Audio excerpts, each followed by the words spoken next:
Are you ready, Ivan, for this audio transmitted interview about your YouTube channel? Yeah, sure, go ahead, as long as you got my best side. Tell us in a few words, how would you describe your YouTube channel? Well, firstly, it's called Seasonal Adventures. As a baseline, I would say it's full of puns, dad jokes, essentially being a video diary and a creative outlet for myself. When you travel to Budapest in March, what are you looking forward to taste while you are there? I'm most looking forward to eat Hungary's national dish, which is goulash. English speakers would say goulash. Actually, I'm not sure how to pronounce it in Hungarian. Is a spicy meat stew containing lots of paprika pepper. And when you see the Bananarama in the London Palladium in April, celebrating their 40-year music career, what are your thoughts on that? Oh, it's a testament to the longevity of female artists.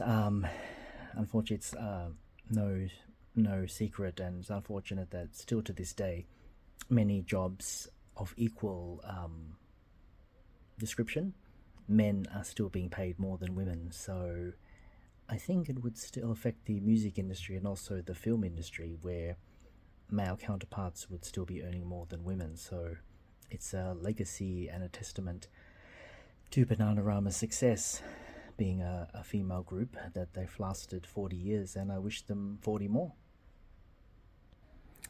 Are you not concerned about the recent identity and information hacks of Australian medical insurance company Medibank Private and also communication company Optus?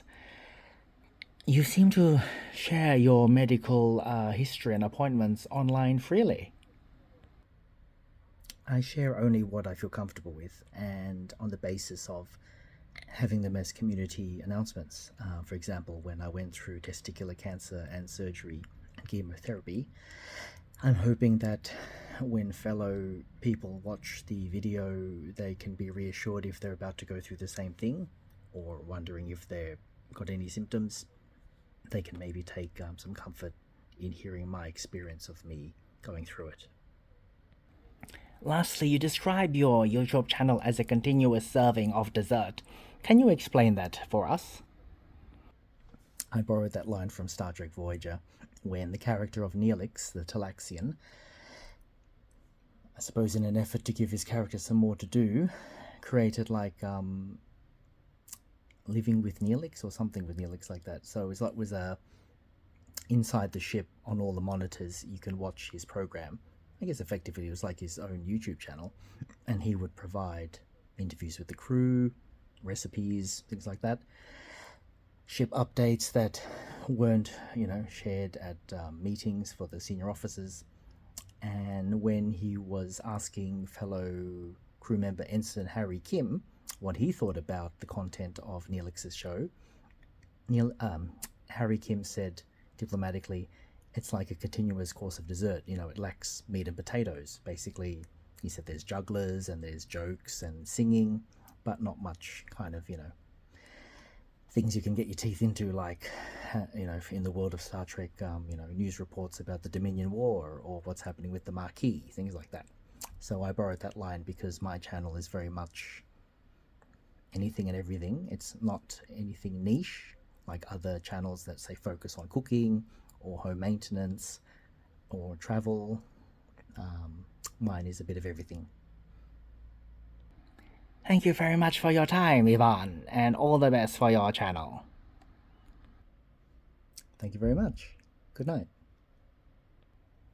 So that version of the interview would be ideally what you would see, but inspired by the Babylon 5 episode of season 4 called, I'm just reaching for it, called episode 8, season 4, The Illusion of Truth. the storyline of Babylon 5 by this stage still has President Clark as the, you know, well, evil character, corrupt government. Yeah, anyway.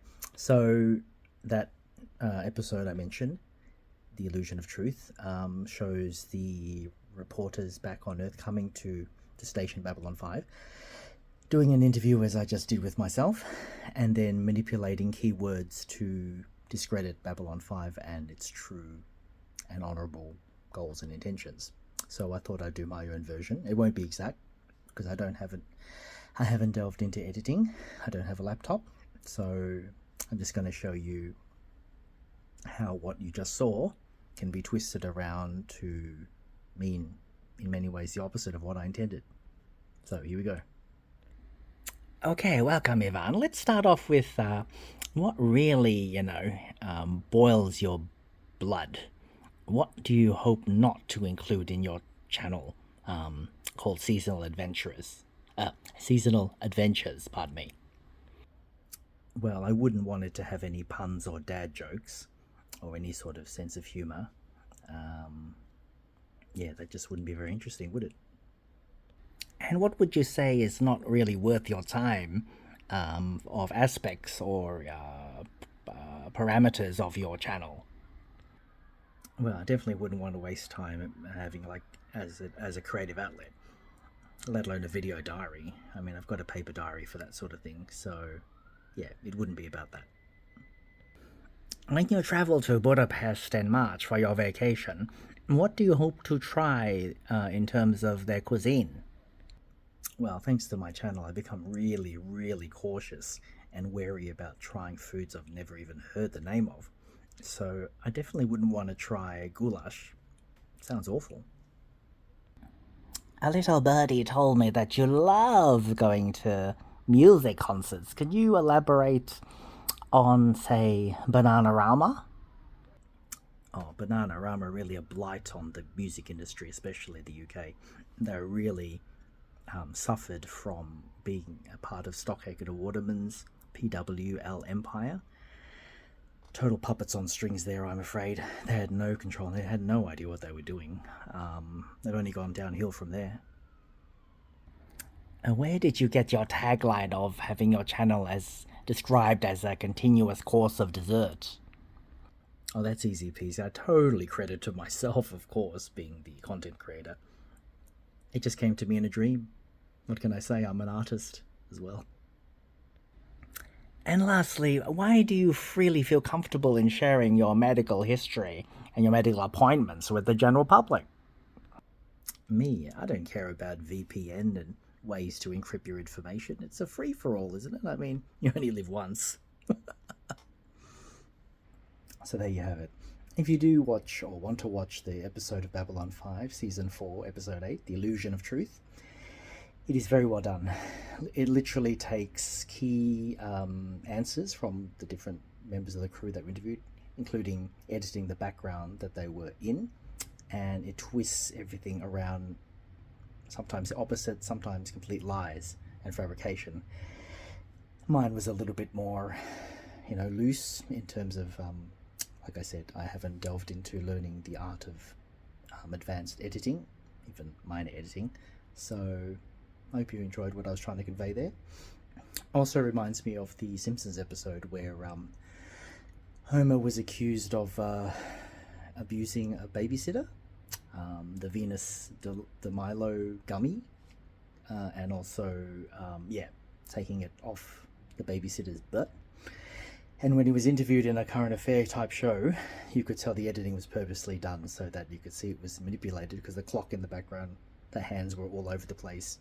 And yeah, Homer's expression and what his demeanor was completely twisted around, that he was some sort of monster. That the interviewer was going, "No, Homer, no!" Sort of, "Don't lunge at me or don't hurt me." So yeah, this video was inspired by both Babylon 5 and The Simpsons. Thanks for watching.